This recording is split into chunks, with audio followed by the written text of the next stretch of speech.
If you've been having some trouble listening to your inner voice, maybe that's now, or maybe this has been the story of your whole life, my hope is that this video is going to help you out. So let me just type the topic in here and we'll get started.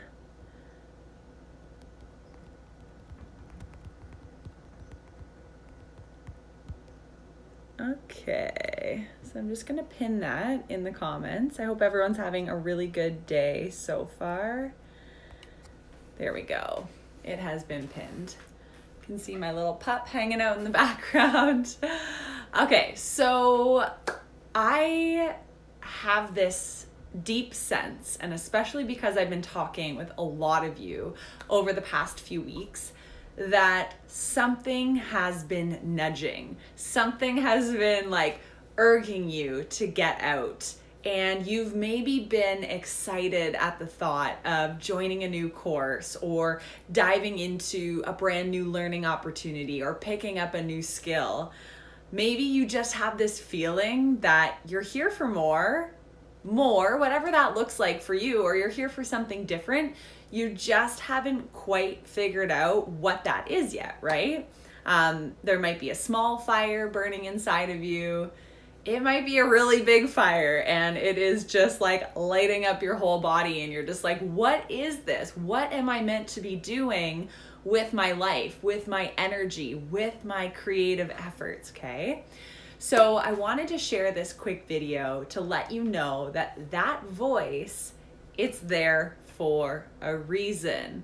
You've probably heard this before and just brushed it off. You're like, yeah, it's there for a reason, but like, who am I to bring this idea forward? Or am I really capable of bringing this to life? Oh my goodness, we have some talking to do, okay? You know, in the crowdedness of our world right now, whether that is just the busyness of what was going on pre-COVID. I'm recording this on May 4th. But so many of us were extremely busy leading up to this time period. Now we are inundated with the online marketplace, which is another crowded space where we're constantly, again, being penetrated with stuff. These things have this really terrible ability to crowd out our inner greatness, right? I'm sure we can all agree on that. Like you log on to Instagram, you're about to post something wonderful, and then you just think, oh, you know what, I'm just gonna scroll instead, or what do I have to say, okay?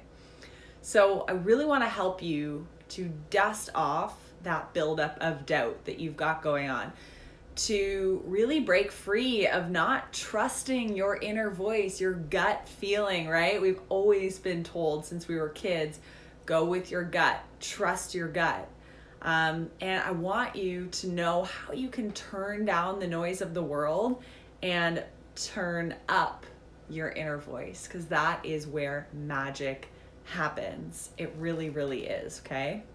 For me, on my journey, when I stopped listening to the noise of the world and I began listening to my inner voice, that is when everything shifted. That is when I launched Visionary Life, when I really became more of who I'm meant to be and who I already am deep down at my core. But as we know, growing up in a school system that only really favors one type of student, and growing up in a society that kind of tells you that there is a trajectory, we learn actually to suppress that inner voice, right? Because we watch our peers live their life maybe one way, or we hear our parents telling us that there's this certain career trajectory that you should follow, and that actually moves us farther away from tuning in to our uniqueness, right?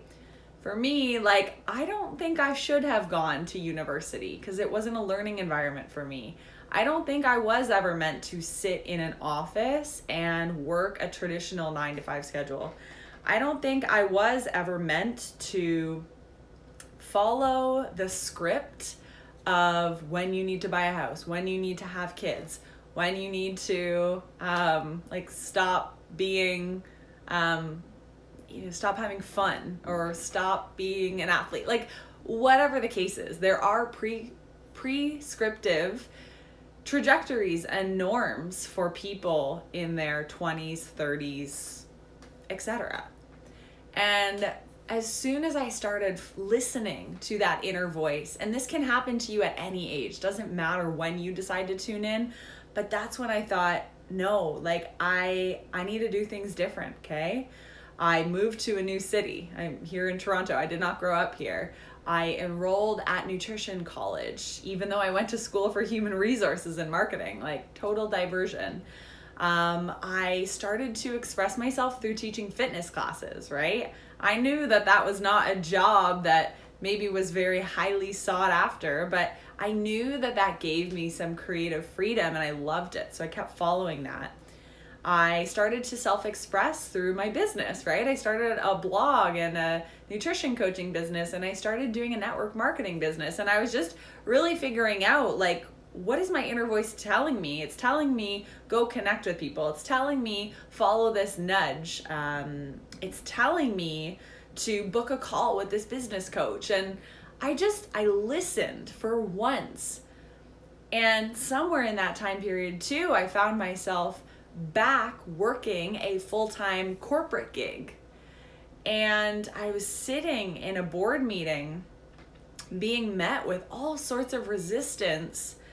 And in one ear, I was hearing from peers and family and friends that, wow, you landed a dream job. You're a marketing manager, like benefits, security, stability. Yet in the other ear, it was my inner voice saying, this is not who you are. You don't like going into this office. You hate this corporate environment where they're playing so safe and they're telling you your ideas are not good and you're not able to self-express in any sort of way in this molded environment. And, you know, when you show up, you're just not being yourself. And that is really how I started to listen, was one small thing at a time.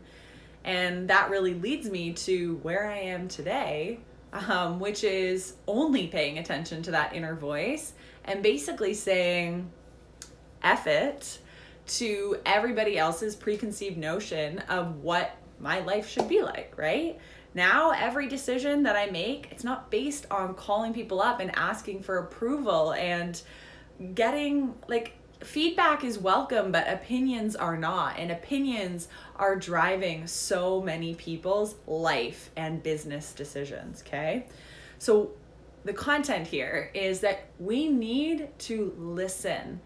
That voice is there for a reason. And when you get quiet, you can actually hear it. When you take action, you hear more of it, okay? Because you are capable of having a bold vision for your life. You are capable of changing your career path. You are capable of becoming more confident. You are capable of growing a massive online empire. You are capable of saving enough money to start your business for the first time. If your inner voice is telling you something, it's because that idea came to you for a reason, and it's going to sit with you, and it's either going to stay until you take action on it. This is a principle from Big Magic, if you've ever read that book.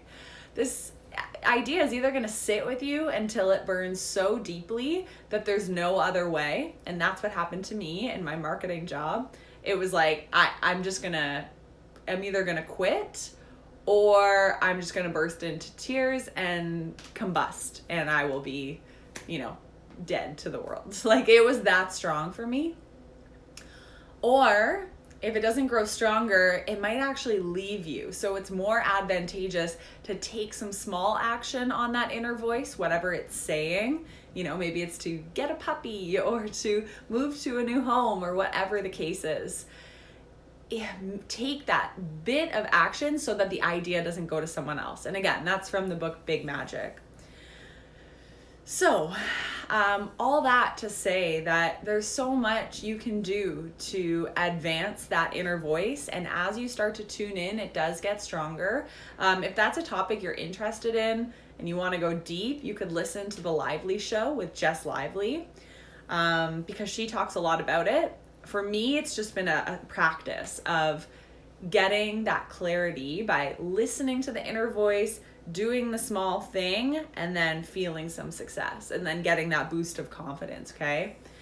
And for me at this point, the pain of suppressing my inner voice stings longer than the pain of just following it and seeing where it takes me, okay? So the pain of suppressing it is greater than the pain of simply listening and self-expressing. And yeah, it doesn't always work out for me, for anybody. But at least it's not as bad as not doing anything about it, okay? So I want you to raise your hand and let me know, are you going to do something to follow your inner voice today? Are you going to do something to follow your inner voice tomorrow? Maybe it's to start that blog, create that meetup group in your community, to tell your friends who you really are and share a trivia night that shows your talk show capabilities, hosting capabilities. Maybe it's to apply for that new job, start that Etsy shop, reach out to that business coach who can give you the tools and the framework to follow the inner voice all the way to having a successful business. There are so many options, right? And if I can help in any way, I want to see you chase that inner voice, because that is how we're all going to live our most visionary life. And if we're all living in that visionary state, imagine the potential of our world. Love you all.